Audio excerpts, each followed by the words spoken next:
Hello friends, good evening. Today I am making a video on the present crisis which the world is facing, that is the Israel and Palestinian crisis. So I have got a friend of mine, he is also joining us. She is my pet. It is a he is my pet. So let's begin. So you see, last week we saw a clash of Israeli and Palestinian people about the crisis. Now, what is the Israel-Palestinian crisis, which has been the longest going crisis the world over? Today I'll speak a little on history first, and be patient, be with us in this video. It's going to be a long video on what are the current scenario and scenes, everything. So let's start first about the Jews. See, the Jews population, you see, they are followers of Abraham. Again, the origin of Jews is shrouded in mystery, as they have the chromosomes of Kashmiris. If you see the Kashmiri chromosomes and the Jewish chromosomes, they match to the rate of around 80%. In fact, it is said that all the Abrahamic religions, which is Jews, Christians, as well as the Muslims, they regard Abraham as their founding father. And Abraham, if you see the word, it is a-Brahman, a-Brahma, and from a-Brahman. So again, it has got little connection with the Sanatani culture. So they believe like the giver of this world, or the first man and woman, Adam and Eve, they originated from Abraham. We also believe it that way, that Brahma is the creator of the universe. So see, the Jews basically, their civilization starts at around 3000 BC from the Egyptian civilization of the pharaohs. So among the pharaohs, there is one pharaoh who is known as King Ramesses II, which Muslims call them as Pharaoh. They call them Pharaoh. It starts from there. Now what happens is Jews, they start practicing their religion in Egypt in around 2500 to 3000 BC. And then one of the kings there, Ramesses II, who is also known as Pharaoh, he then expels the Jews, and he is taken over by Abraham to a part of their promised land. Now their promised land is the area near present Jerusalem, and then they start practicing there. They grow rich over the time, because Jews by nature, they are very clever and very intelligent people, and it is well demonstrated in the technology also of which you see of Israel. So now what happens is they start growing there, and around first BC or second BC, Jesus Christ is born. Now Jesus Christ is born in a Jewish family. He was 100% Jew. He is born in Bethlehem, which is around 30-40 kilometers from Jerusalem.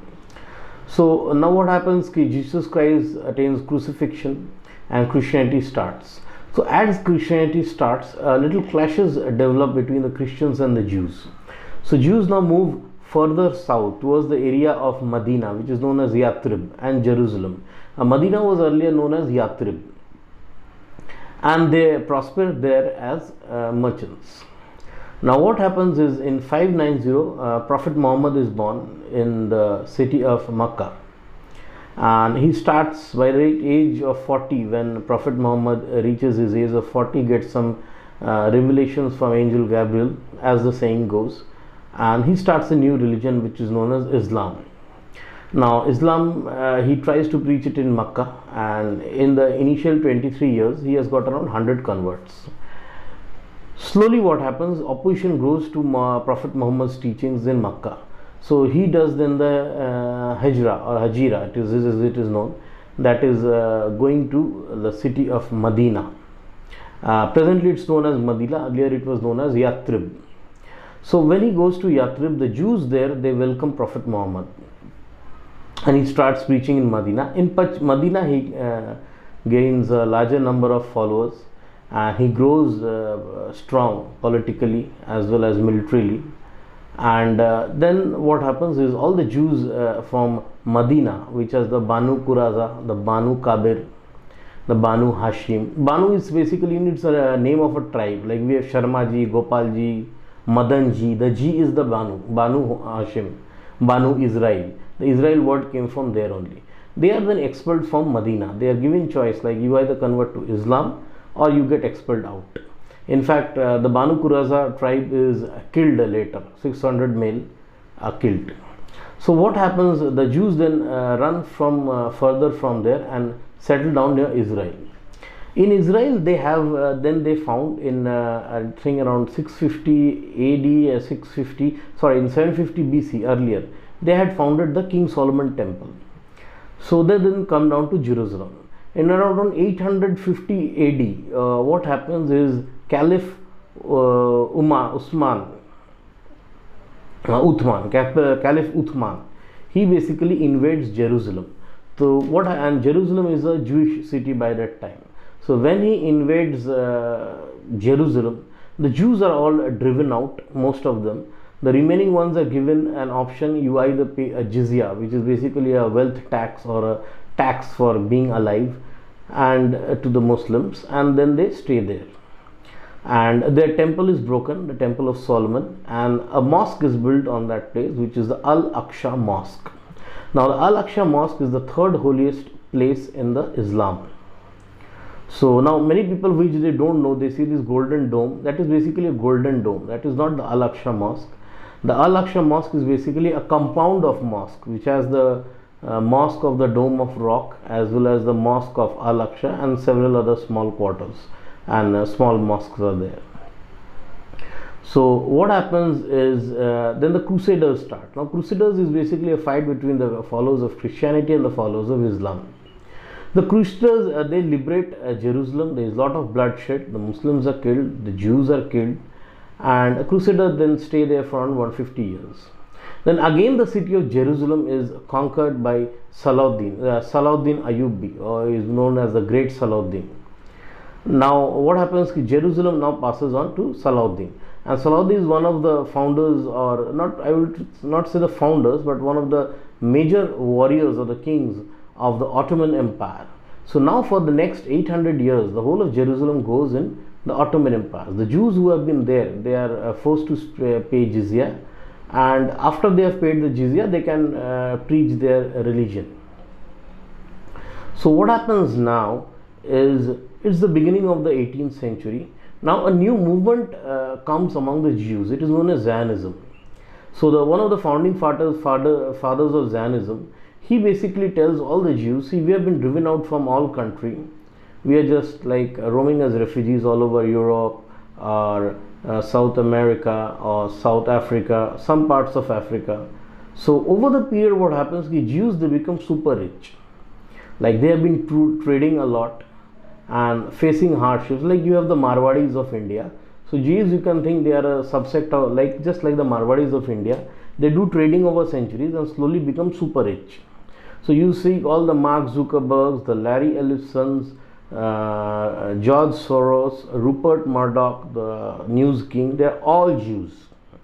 In fact, one of the richest people or families ever lived on the face of this earth, the Rottweilers, they are also Jews. In fact, they control the whole of Europe. So what happens now? The Jews then start lending money to the the knights, the English knights and the English knights, warriors. Then occurs the French War, the England and French War, where the Jews lend a lot of money and they become very, very close to the royalty. In the meantime, what happens? America is born in the 18th century. To America, a lot of Jews emigrate to America, seeing the new land of opportunity. They invest a lot of money in their railroads. In fact, John D. Rockefeller was a Jew, was the richest person living in USA. Andrew Carnegie, he was a Jew. So now they prosper a lot in USA. And in the meantime, Hitler now envied a lot the Jews because he saw the prosperity of the Jews. So he had a natural enmity towards the Jews. So he then what he does, he makes concentration camps and kills 60 lakh Jews, and the Holocaust occurs in Europe. In the meantime, in 1945, the Axis powers, they get defeated by the Allied powers. Now in that Allied powers, a lot of the financing of this World War II was won by the Jews. So now the Jews, they extract their pound of flesh. They say, okay, see, we had financed you in your wars. Now what we want is, we want basically that you serve us, you give us our promised land, and we want a promised land near Jerusalem. And there is a fighting unit in World War II which is known as the Jewish Legion, which is the Jewish fighting force. So now what happens in this is now British basically decides on the partition of Palestine. In the meantime, what happens? Around 100 years, lot of Jews come to Palestine and they are now super rich. They've got a lot of money, while the Arabs, they are poor. So they start purchasing lands from the Arabs, a lot of land from the Arabs, and then once they have purchased the lands from these Arabs, they start building the Jewish settlements. Now what happens is in 1948 the Palestine is then partitioned among the Jewish quarter and the Palestine quarter. Now the Jewish people, that is Israel, the country of Israel is born, they accept the partition plan, but Palestine doesn't accept. Then what happens? They attack the Jews and the Palestine. So the Jewish League which is there, it transforms itself into IDF. It's the Israeli Defense Force, and they fight the first war of Israel and they successfully defeat the Arabs. So the Arabs of Saudi Arabia, the Arabs of Jordan, the Arabs of Palestine, they all get defeated at the hands of the Jews, and the state of Israel is born. Now Jews, you see, by nature they are very, very innovative, very skilled, super technically strong, and it can be manifested in the way 30% to 40% of the Nobel Prize has been won by the Jews till date. Like there are around 225 Nobel Prize winners among the Jews, whereas there are only 4 Nobel Prize winners among the Muslims. Out of these 4, 3 have won for Nobel Peace, where really don't require any capability. Only one person has won for science, that is Dr. Abdul Samad, who was again afterwards rejected to be a Muslim because he was a Ahmadi, because Muslims don't treat Ahmadis as Muslims. So now what happens? Israel basically progresses like anything. Technologically they progress, they make their first satellite, they make their nuclear test, they are strong in arms. Within this, what happens is many nations are now envious of Israel. Mostly it is Saudi Arabia, Jordan, Lebanon, and the most of them is Egypt. Now what happens is Gabel Nasser, he then declares a war on Israel, and the 1967 war is fought. In the 1967 war, what happens? Israel single-handedly defeats Egypt, Jordan, Lebanon, Syria, Saudi Arabia, Iran, Iraq, Pakistan, their combined armies. So an army of 640,000 is defeated by only 80,000 Jews, and the whole air force of Egypt is decimated. With this newfound confidence, Israel now expands its borders. Now there are a lot of areas which Israel captured within this war, which is the Jerusalem, which is the Sinai Peninsula, and the Golan Heights. The Golan Heights they captured from Syria, Sinai Peninsula they captured from Egypt, and Jerusalem they captured again, I think, from Lebanon or Jordan. Now what happened in this is there is a peace agreement between Egypt and Israel, and Israel then hands back the Sinai Peninsula, whereas the Golan Heights are still with Israel. So now what happens? Then these countries like Egypt, and they are looking for a revenge on Israel. Now stealthily, suddenly they again attack on 1973. It is known as the Yom Kippur War.